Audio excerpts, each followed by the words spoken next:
మీరు హనుమంతుడిని ఆజన్మ బ్రహ్మచారి అనుకుంటున్నారా? అయితే ఈ వీడియో చూసి ఖచ్చితంగా షాక్ అవుతారు. పరాశర సంహిత ప్రకారం హనుమంతుడు వివాహితుడు. అసలు మ్యాటర్ ఏంటంటే హనుమంతుడు సూర్య భగవానుడి దగ్గర 9 వ్యాకరణాలు నేర్చుకుంటున్నారు. అందులో 8 కంప్లీట్ అయిపోయాయి. కానీ 9వ విద్య నేర్చుకోవాలంటే శాస్త్రం ప్రకారం మ్యారీడ్ అయి ఉండాలి. బ్రహ్మచారికి ఆ యాక్సెస్ లేదు.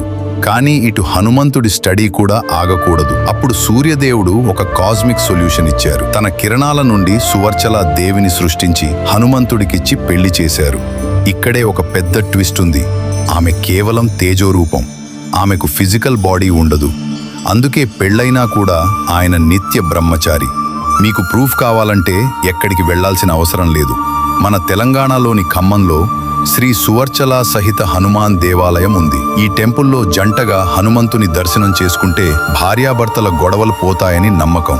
సో ఈ టాపిక్ మీకు నచ్చితే సువర్చల హనుమాన్ అని కామెంట్ చేయండి.